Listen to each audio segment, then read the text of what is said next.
Sabah everybody and welcome back to the channel. In today's video, we're going to review the brand new Xiaomi Mi TV stick that was just announced a couple of days ago. This is it. It's a small TV stick that you can plug into almost any display, even power it from that display for a very budget-friendly price from Xiaomi.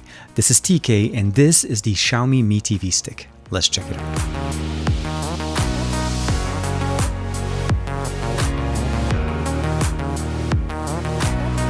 Like and subscribe and make sure you hit that bell icon so that you're always notified to whenever we have new videos on the channel. So as far as the packaging, it's pretty simple. This is the Xiaomi Mi TV stick. Again, this was just announced a couple of days ago. It is running Android TV and it also does support the Google Assistant. We have a dedicated button that's present right here on the remote. The stick itself is pretty simple. It is powered by a micro USB connector that we get with the cable. So USB type A to micro USB. And you can actually power this directly from your TV if you have an open USB-A port. It doesn't need a lot of power to run. And of course, it does need an open HDMI port. And unfortunately, it's a little bit wider than your standard port. So if you have a few ports that are connected to each other, you may need to pick up an extension so that it actually does fit into it. But other than that, it runs at a full HD resolution at 60 frames per second. So that 1080p is 60 frames per second. And you can kind of see right here, it has Netflix, YouTube, Prime Video, Google, Disney Plus, of course, HBO Max, Red Bull, Spotify, Twitch, and of course, Google Play Movies and TVs. A lot more also applications. Since this is actually running Android TV, it has its own version of the Google Play Store that is specifically made for Android TV. But in the box, again, we got the wall charger, again, only optional if you want to use it, the instruction manual, and of course, this comes in multiple languages. The remote is very nice. We have a volume up, volume down, a dedicated button for Netflix and Prime Video. And if you guys would like to be able to learn how to reprogram these, I'll give you guys a link in the description for a video that I did on how to be able to basically make them to whatever you want on your device. We have an application button, a back and a home button, of course, a touch sensitive button here where you're able to hit select, of course, up, down, right, left, a dedicated button for the Google Assistant, as well as a power on and power off. On the back, not much other than the actual port, two AAA batteries to be able to power it, unfortunately not included. Now, I do want to mention that this actually is featuring a quad-core processor with 1 gig of RAM with 8 gigs of internal storage, non-expandable. So you don't have a way of really expanding anything on this. It features the one US HDMI here with a micro USB, and it is supporting Bluetooth 4.2, so you can actually connect things to it directly. As far as Wi-Fi, this supports Wi-Fi 802.11 ABG and AC at 2.4 as well as 5 gigahertz. So you're definitely going to be able to get faster connection speeds using this. Of course, 1080p 60, video codec, everything that you're able to run on Android TV will run very nicely here. And we'll go ahead and switch over right now to the UI just to show you guys how does this actually look and run. So for the most part, out of the box, we're going to be using the remote. That's going to be our main control form, but you are able to connect the keyboard and mouse via Bluetooth if you have a such accessory to be able to control it using a mouse. But for me, this is going to work pretty good. So here we have it. This is the main Android TV UI. I did make sure to run all the updates on this. Out of the box, it actually does ask you if you want to be able to install certain applications. So for the most part, we have right here is here's our applications. I can click the application drawer. You can go through. These are the ones that I have currently installed. So you have Netflix, Prime Video, HBO Max, YouTube, Google Play. Plex is already installed as well. VLC, Twitter for Android TV, Hulu. Solid Explorer was also one of the options. And of course, there's additional things you can download like Stars, ESPN, Sling, all the other things. And you can also play games on your PC if you have a controller using Steam Link if you want.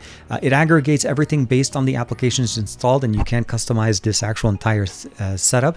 So first you have applications, Netflix, featured, and you are able to move things around. So if I swipe to the left one more time, you notice now I can actually shift Netflix to where I want it to be. So if let's say I want to move Netflix down one more, I can move it down, I can go up, keep it wherever I want, and then when I'm set, I can just let it sit where it needs to be. And of course, you can keep going through, and if you want to select anything and go into it, you can either select it by going into the app, so I'll go ahead and click Netflix and it'll take me in. And of course, if you have multiple support for profiles, this is going to work perfectly fine. You can go in and you can select whichever video you want to look into. Now, the cool thing is we have a button for both Netflix and Prime Video, so since we went into Netflix, let me go ahead and click Prime Video, and this is going to take us straight into Prime Video and access the library that you have in there. And you can log into this using the actual interface here or directly do it from your PC or your Amazon account, so your Amazon Prime account. As you guys are noticing here, we're loading up. I have both my profiles showing up, and we can log in and just see the entire library that they have available. And of course, searching is going to be pretty simple. And one of the really cool things that I like about this is that I'm actually able to use the Google Assistant to open up certain things within these specific apps. So an example, let's say I want to watch Stranger Things on my TV. I'll go ahead and use the Google Assistant. Show me Stranger Things on Netflix.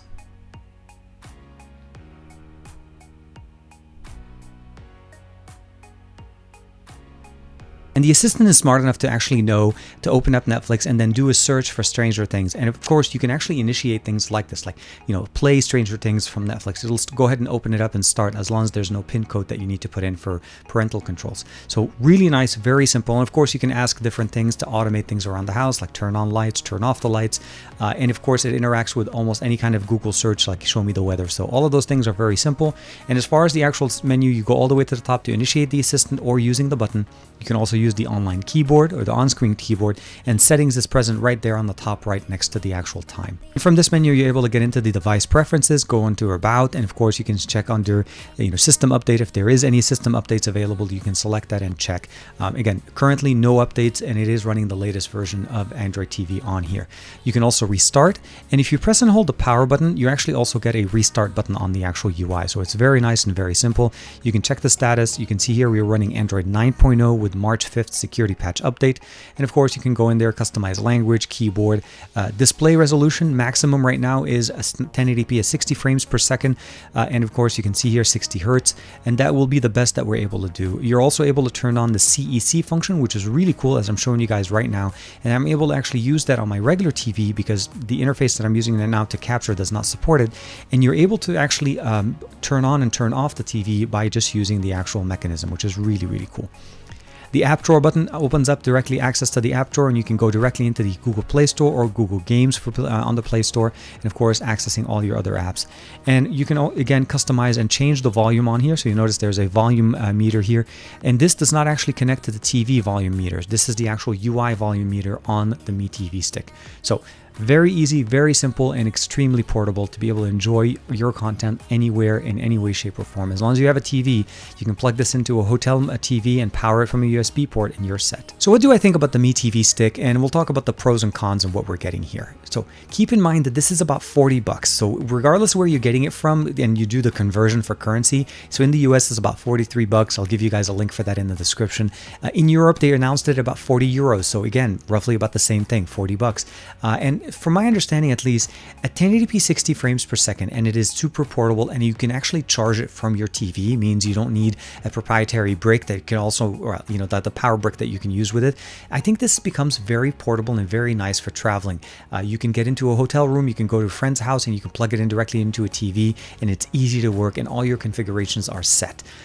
It'll play basically 1080p 60, that will be the maximum, so no 4K content, but it does support basically 5 gigahertz as well as for the Wi-Fi, as well as the fact that it has a Bluetooth 4.2. So you're not going to be short on connectivity for this, so you're definitely going to enjoy it there.